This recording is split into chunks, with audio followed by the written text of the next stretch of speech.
अच्छा अब जैता में यहाँ के चैन के नींद सोआ था मोर गैया के चोरी हो गई।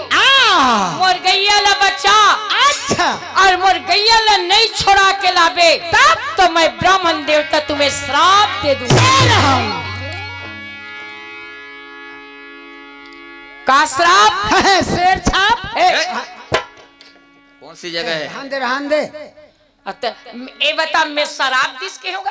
अब हम ढक्कने वाले समझें ढक्कन वाले सब हाँ कैसे नहीं मिल ही दादा? वही जानते सब ले जाता कैसे नहीं मिल ही? लगे है कैसे नहीं मिल ही? श्राप और शराब शराब। हाँ सही बात है। शराब ढक्कन वाले होते हैं। हाँ सही बात है। अब मैं कादिश के शराब शराब शराब और शराब शराब अंतर है नहीं नहीं थोड़ा से अंतर है भैया। चिता और चिंता चिंता ये भी अंतर है। ये भी थोड़ा से अंतर है।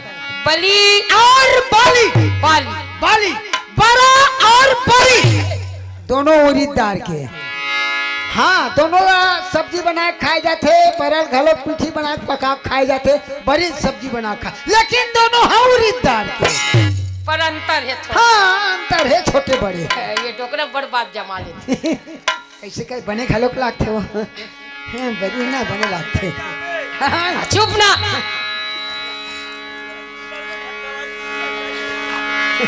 चलो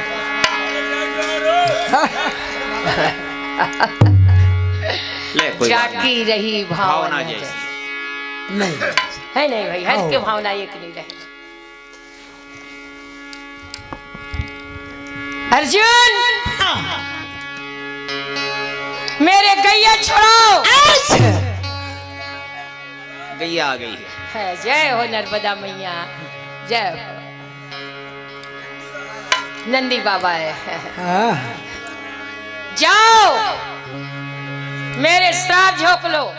चले अपन प्रसंग में आओ। बोलो दुर्गा मैया की जय। ब्राह्मण देवता जैता के चिल्लाते अर्जुन। अच्छा गौ सेवा और ब्राह्मण सेवा के कारण पांडव का जन्म हुआ है। बिल्कुल यदा यदा ही धर्मस्य है ना। हाँ जब जब अधर्म बढ़ते हैं धर्म का नाश होते तो भगवान यदा यदा धर्मस्य। बोले अर्जुन आज तय जैता में आए हैं। अच्छा अब मोर गैया चोरी हो गए तो चैन के नींद में सोए हस। मोर गैया ला छोड़ा नहीं तो ब्राह्मण देवता झोंक लो श्राप झोंक लो। अर्जुन पलंग ले उठ के बैठ गए। अब पलंग ले उठ के बैठ के कहे भगवान अगर मैं ब्राह्मण देवता के गैया न छोड़ात हूँ तब तो ब्राह्मण देवता मुझे श्राप देंगे। बिल्कुल सही बात है। अब गैया छोड़ात हो तो मोर पास में गांडी धनुष नहीं है। पांचों भाई के बाण विद्या धर्मराज के बंगला में। अच्छा यानी देवता घर में पांडव मन के देवता करबान विद्या छत्री मन के घर में जाके देखू भैया बड़े बड़े तलवार वही उकर देवता है। अब ओकरे मन पूजा करते। बिल्कुल छत्री मन आज भी बड़े बड़े माल गुजार छत्री रहा के कर मन घर देखते तो बड़े बड़े तलवार रहा। तो पांचों भाई के बाण विद्याला माई घर धर्मराज यानी कि देवता घर में एक जगह देवता घर में मरा रही। अब वही अर्जुन के गांडी है धर्मराज के गदा है नकुल सहदेव के तलवार यानी सबो भाई के बाण विद्या है और धर्मराज के भाला है। हाँ भाई और एक जगह मराए और वहाँ पूजा करे। हाँ भाई और वही कमरा में धर्मराज के पास द्रौपदी रही तो द्रौपदी के सेवा करत रही। धर्मराज के सेवा द्रौपदी है। तो नारद जी नहीं बोले रही कि जे बंगला में रात के समय द्रौपदी रही वो बंगला में भी नारद के कोई जाना नहीं है। जेकर पारी रही वही रही चाहे छोटे को या बड़े को या मंझला। तो धर्मराज की पहली पारी लगी रही द्रौपदी रहे। अब ब्राह्मण देवता चिल्लाते अर्जुन मुर्गैया छोड़ा। हाँ भाई। तो अर्जुन बड़ा धर्म संकट में पड़ गए। मैं छोड़ा तो छोड़ा कैसे? बड़े भैया के बंगला में जात हो तब मोर गांडी धनुष लाएवर तब तो धैर्य देवर्षि नारद जी के कहना है 12 साल की बनवास और ना जात हो तब ब्राह्मण देवता की मझधार में फंस का करो भगवान। अरे डारल टूट के पाना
मैं क्षत्रिय हूँ। हाँ भाई।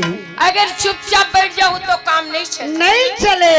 12 साल के वनवास कबूल है। वो क्षत्रिय पर ब्राह्मण देवता के श्राप कबूल नहीं। अर्जुन 12 बजे रात के उठ के धर्मराज के बंगला में जैन बंगला में द्रौपदी सेवा में लगे रहे। हाँ धर्मराज हड़बड़ा उठी। हाँ भाई। अर्जुन कैसे आता? तय अत्यक रात के काबर आए? हाँ भाई। तय जानत है? हाँ हो कागे तो। जे बंगला में द्रौपदी रही वहाँ कोई भाई ला जाना वर्ष नहीं है। काबर आए अर्जुन? देवर्षि नारद के कहे अनुसार तो 12 साल की वनवास हो गए पर कहे बड़े भैया नारद जी के कहना 12 साल वनवास मैं भोगे बर तैयार हूँ। बिल्कुल। पर अगर मैं गांधी धनुष लेके बर नहीं आती हूँ तब अब ब्राह्मण के गैया ला ना छोड़ाती हूँ तो ब्राह्मण देवता के मुला श्राप। अर्जुन गांधी धनुष ला धरी और जैन गैया ला चोरा रहा है वो चोर ला मार के गैया ला छोड़ा के लई और ब्राह्मण आपके गैया सोच तो दी। अब अर्जुन सोचे मैं नारद जी के बात उल्लंघन करके द्रौपदी के पास चले गए जहाँ बड़े भैया री से द्रौपदी री। अच्छा। अब मैं 12 साल वनवास जाऊँ बड़े भैया। मोल 12 साल की वनवास हो गए। बिल्कुल।